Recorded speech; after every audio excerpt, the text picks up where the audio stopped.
बिस्मिल्लाहिर्रहमानिर्रहीम। अस्सलाम वालेकुम। आज हम बनाएंगे बहुत ही कम बजट में बनने वाले और बहुत ही मज़ेदार बनने वाले स्नैक्स नमक पारे। बहुत ही कम मेहनत में बिल्कुल बाज़ार की तरह के बनकर तैयार होंगे। बहुत ही खस्ता और क्रिस्पी, हर किसी के मोस्ट फेवरेट होते हैं और चाय के साथ बेहतरीन कम्बिनेशन बनता है। इतने क्रिस्पी और खस्ता बनाने के लिए वीडियो को आपको मुकम्मल देखना होगा। तो चलते हैं अपनी वीडियो की तरफ, लेकिन उससे पहले अगर चैनल सब्सक्राइब नहीं किया तो subscribe my channel roots cuisine.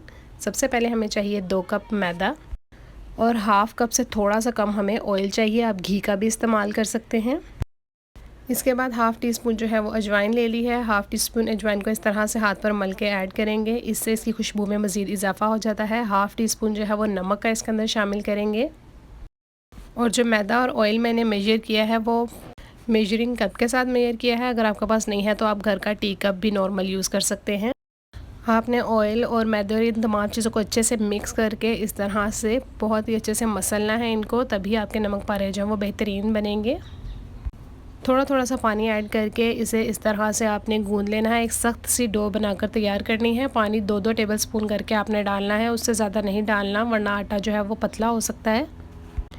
इस आटे को जो है आपने कम से कम 5 से 6 मिनट के लिए इस तरह से गूंदना है। उसके बाद इसे आपने अच्छे से फोल्ड करके किसी भी क्लिंग शीट के साथ या आप किसी भी शॉपिंग बैग के साथ अच्छे से इसको कवर करके एक आधे घंटे का रेस्ट देंगे। शीट से इसलिए कवर किया है ताकि इसके ऊपर कोई भी सख्त सी लेयर ना आए। आधे घंटे के बाद जो है वो हमारे आटे की कंडीशन कुछ इस तरह से है। अब इस डो को जो है हम 2 इक्वल पार्ट्स में डिवाइड कर लेंगे। एक का हम अच्छे से पेड़ा बना लेंगे। पेड़ा बनाने के बाद हम सरफेस को डस्ट कर लेंगे मैदे के साथ। मैदे के साथ डस्ट करने के बाद एक सिंपल सा तरीका है जिसकी आपने रोटी बेल लेनी है, बारीक सी बनानी है आपने, क्योंकि जैसे ही हम इसे ऑयल में फ्राई करेंगे ये फूल जाएगी। और आपको अगर मोटे चाहिए नमक पारे तो हल्की सी इससे आप मोटी बना सकते हैं, अदरवाइज़ आपको बहुत पतली सी बनानी है। ये जो पहली कटिंग के निशान है वो 1/2 इंच पर लगाए हैं और ये दूसरे जो टेढ़े करके लगाए हैं ये 1 इंच के बराबर के लगाए हैं मैंने।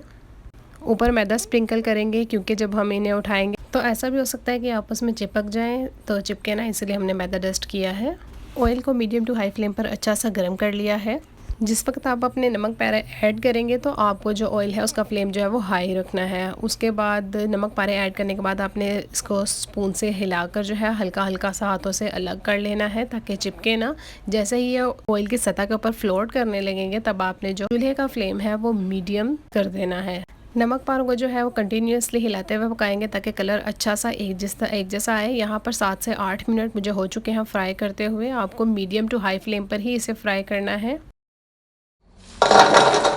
माशाल्लाह, आपने सुनी है जी इसकी आवाज़ कितनी क्रिस्पी और कितने खस्ता बनकर ये तैयार हुए हैं। जितने ये देखने में क्रिस्पी और खस्ता से लग रहे हैं ना बुरबुरे से खाने में, उससे भी ज़्यादा कहीं टेस्टी हैं ये। आपने ये रेसिपी को ज़रूर ट्राई करना है। वीडियो अच्छी लगी हो तो like the video and subscribe my channel for more delicious and authentic recipes. Thanks for watching the video.